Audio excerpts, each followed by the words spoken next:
जय हिंद प्यारे दोस्तों। स्वागत है आपका हमारे इस YouTube platform target with Manjeet पर। मैं मंजीत हाजिर हूँ आपके इस नए सेशन के साथ। प्यारे भाई, आप सभी को विगत है कि आपके ग्रुप डी का जो पेपर है वो अक्टूबर नवंबर के मंथ में लगभग होने वाला है। और जिसने अभी तक फॉर्म नहीं भरे हैं तो वो फॉर्म अवश्य फिल कर दे। जिन्होंने फॉर्म भर दिए हैं वो कहीं ना कहीं ये भी सोच रहे होंगे कि यार इस बार किसी भी तरीके से भाई ग्रुप डी में हमारा सिलेक्शन हो जाए।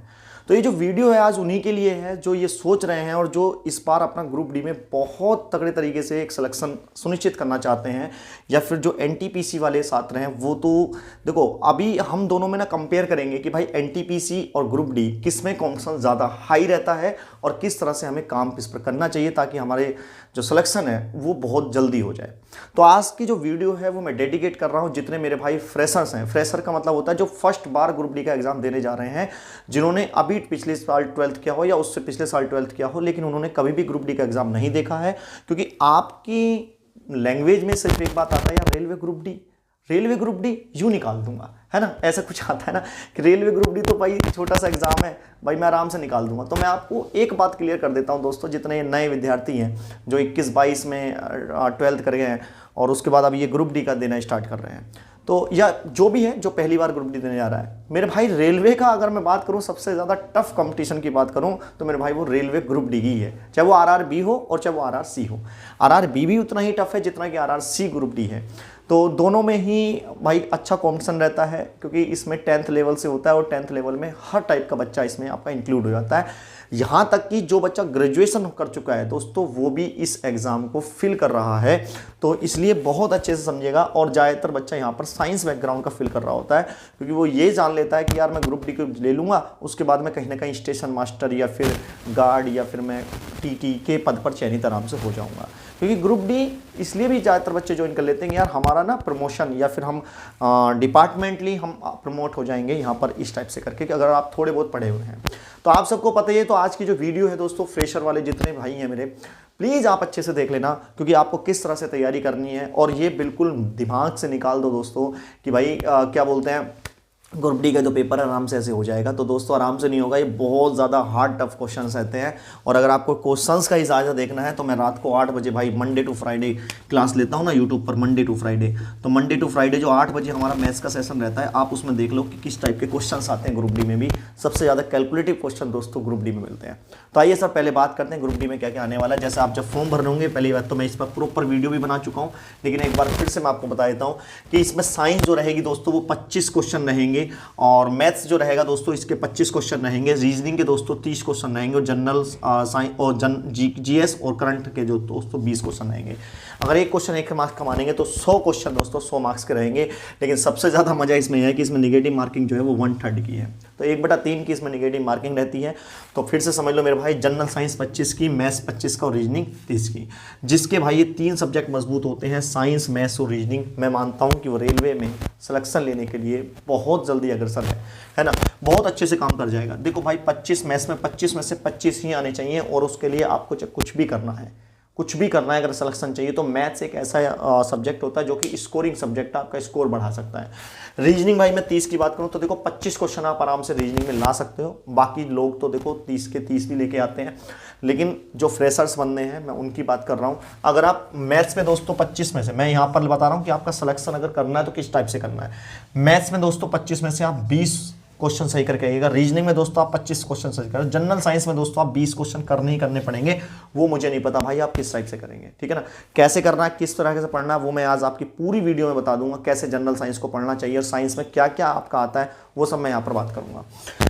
जीएस और करंट में दोस्तों अगर आप 10 भी करिए तो बहुत बढ़िया है, अगर आप 10 भी करिए तो बहुत बढ़िया है, मैं इसका ज़्यादा स्कोर नहीं ले रहा हूँ। तो आप कहेंगे 5 फिर 2 2 4 5 6 और 1 7, 75 क्वेश्चन है ना, यही तो बन जाते हैं ना दोस्तों, 5 2 2 4 6 और 1 7। तो 75 क्वेश्चन अगर 100 में से आपके सही हो जाते हैं तो मैं ये गारंटी कह सकता हूँ आप किसी भी जोन से फॉर्म भरे हों, लेकिन ये दिल्ली या इलाहाबाद की मैं छोड़ नहीं रहा हूँ क्योंकि आपने जो ज्वाइन है मैंने उसके पूरा वीडियो बना दिया। अगर आप 75 से कोशिश यही करना कि 75 से 80 क्वेश्चन आप सही कर जाओ, 75 से 80 के क्वेश्चनों के बीच में अगर आप सही कर जाते हो तो आप ग्रुप डी में दोस्तों चयन होने के बिल्कुल हकदार हो, ये गारंटी की बात है।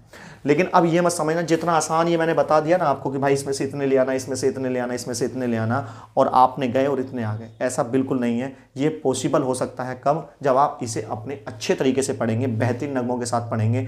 बढ़िया से। अब आपको करना क्या है, देखो सबसे पहले तो बेटा ऑनलाइन जितनी भी क्लासें हैं, है ना, ऑनलाइन जितनी भी ये पेड कोर्सेज हैं, इनको लेना बंद कर दो, मेरी बात मान लो। ऑनलाइन पेड बैच बिल्कुल मत लो भाई, एक नंबर का इन नलायकों का नहीं फंसता है, मेरी बात मान लो। इन्होंने धंधा तमीज से बना दिया। 1 लाख स्टूडेंट का ले लेंगे भाई, 500-600 रुपये फीस रखेंगे, 1 लाख की 500-600 से मल्टीप्लाई करके देखो आप, ये कितने करोड़ का बिजनेस आराम से आप कर जाते हैं। भाई साहब आपको पढ़ना होगा टीचर के सामने बैठ के, मतलब ऑफलाइन पढ़ना होगा। मैं आपसे स्पष्ट बता देता हूं, क्योंकि जितने ये फ्रेशर बच्चे हैं बेटा, आपको ऑफलाइन ही पढ़ना होगा, मेरी बात मान लीजिएगा। क्योंकि ग्रुप डी की जो कैलकुलेशन है बेटा, वो ऑफलाइन बैठकर ही कर सकते हैं। जब तक टीचर आपके सामने नहीं बैठा होगा और आपको कोई दिक्कत आ रही है उस टीचर से नहीं पूछोगे, तब तक कुछ भी क्लियर नहीं होने वाला है। ग्रुप डी का कॉम्पिटिशन बेटा एनटीपीसी आरपीएफ से टफ होता है, मेरी बात मान लीजिएगा, ठीक है। दूसरी बात, आपने ऑफलाइन पढ़ना होगा और बुक से पढ़ना होगा, ठीक है ना। किससे पढ़ना होगा मेरे भाई? बुकों का सहारा लेना पड़ेगा। आप लोगों ने क्या करा है नालायकों, आप लोगों ने इन सब के पीडीएफ डाउनलोड करनी स्टार्ट कर दी है ना, कि भाई ये देखो ये मोस्ट 50 क्वेश्चन है, इनसे क्वेश्चन आएगा ग्रुप डी में, इनसे आएगा। मेरे भाई जब तक आप किताबों को नहीं खोलोगे, जब तक आप भाई जीएस की किताब नहीं खोलोगे, जब तक आप मैथ्स की किताब प्रीवियस नहीं लगाओगे, मैथ्स की बेस्ट बुक नहीं यूज करोगे, तब तक मेरे भाई आपको काम नहीं चल पाएगा। और बुक्स किसी ऑथेंटिक बुक हो, ऐसे ना हो कि भैया हमने उसकी बुक ले ली, हमने उसकी बुक ले ली। प्लीज़ आपसे रिक्वेस्ट है, या ये देखो सारी की सारे फॉर्मूलों की बुक है, ये उसकी बुक है, प्लीज़ आपसे हम्बल रिक्वेस्ट है, इन सब चीज़ों को प्लीज़ साइड में कर दीजिएगा।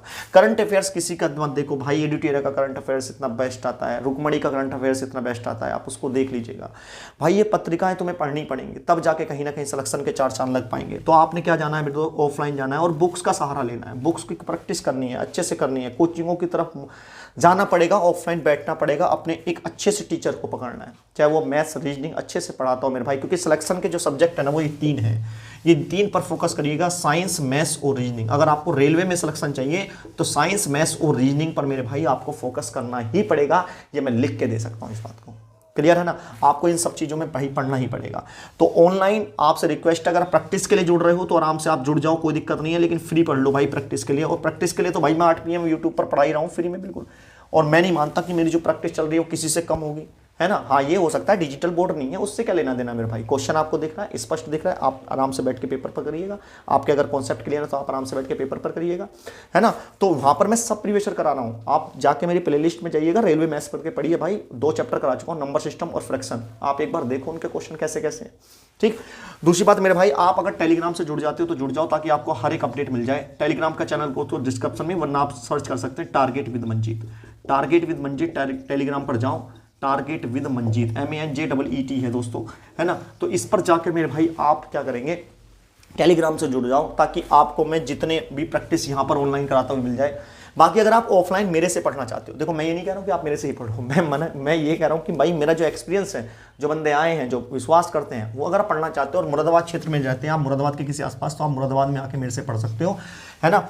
और अपनी TWM अकेडमी है भाई, वहाँ पर रेलवे का शानदार बैच चल रहा है, जिसमें साइंस मैथ्स रीजनिंग बहुत अच्छे से भाई वहाँ पर डिस्कस किए जा रहे हैं, और GS और करंट अफेयर्स का, ठीक है। तो ये प्लीज़ आप यहाँ पर डिस्कस कर सकते हैं। अगर फिर भी कोई दिक्कत है तो आप 9643532780 पर भाई कॉन्टैक्ट भी कर सकते हैं, आप आराम से मेरे से बात कर सकते हैं।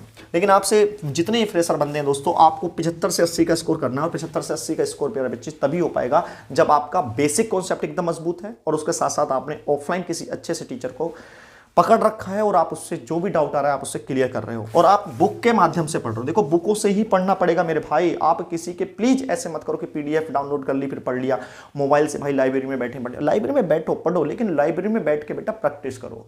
मेरी आपको बात को मानो मेरे भाई, लाइब्रेरी में बैठ के क्लासें नहीं देखी जाती हैं, क्लासें दोस्तों कोचिंग में ही जाके पढ़ा जाता है। हम लोग तो भाई ऑफलाइन ही पढ़े हैं, और ऑफलाइन इतने पढ़ लिए हैं कि आज एक अच्छे से अच्छे बेस्ट मतलब कि फैकल्टी भी आया करते हैं, और दूसरी बात क्या है दोस्तों, अच्छे से अच्छे रिजल्ट भी निकाल पाते हैं। तो ये आपसे रिक्वेस्ट है मेरे भाई कि आप लोग प्लीज़ ऑफलाइन एक बार किसी भी टीचर से पढ़ के देखो, जितने फ्रेशर हैं, जो प्रैक्टिस कर चुके हैं, जो भाई आराम से पढ़ चुके हैं, उनके बैच कंप्लीट हो चुके हैं। तो मेरे भाई आप तो केवल प्रैक्टिस करिएगा। और प्रैक्टिस कहाँ से करना है, तो देखो ऑनलाइन प्रैक्टिस कभी नहीं करते हैं, क्योंकि जब वह क्वेश्चन करा रहे होते हैं ना ऑनलाइन में, तो आपका दिमाग केवल 2 या 3 सेकंड के लिए चुप होता है, उसके बाद फिर उसका आंसर आ ही जाता है, क्योंकि वो बता ही देता है टीचर। तो प्रैक्टिस भी अगर करनी है तो प्रैक्टिस सेट लेके बैठना है भाई, तब करनी है। अब आप चाहे टेस्ट सीरीज खरीदो किसी की, या फिर मेरे भाई आप ऑफलाइन कोई टेस्ट सीरीज लेके आओ, उसको सोल्व करो, तो ये ज़्यादा बेस्ट है आपके लिए, है ना। सिलेक्शन के लिए ज़्यादा बेस्ट है, क्योंकि आपका जो माइंड है ना वो लगाने के लिए कारगर नहीं है। फिर एग्जाम में जाते हो सिर में दर्द होता है यार, नंबर ही नहीं बन पा रहे हैं, है ना। तो इसलिए दोस्तों आपको आपने जो भी काम करना है, चाहे क्लास लेनी है, चाहे आपने प्रैक्टिस सेट लगाना है, वो ऑफलाइन ही लगाना पड़ेगा। आपसे स्पष्ट बता दे रहा हूँ। हाँ, सवाल कैसे आ रहे हैं वो आराम से आप देख सकते हैं, वो मैं रात को 8 बजे करा ही रहा हूँ। ठीक, तो ये फ्रेशर के लिए था। ये भाई फोकस करना है, आपने 75 से 80 के बीच में स्कोर करना है, तभी जाकर आप कोई ना कोई काम कर पाएंगे। अच्छा, चलिए तो आज की क्लास को हम यहीं तक रोकते हैं। फिर अगर फिर भी कोई डाउट है तो आप प्लीज़ कमेंट बॉक्स में बता सकते हो। धन्यवाद मेरे भाई, जय हिंद प्यारे दोस्तों।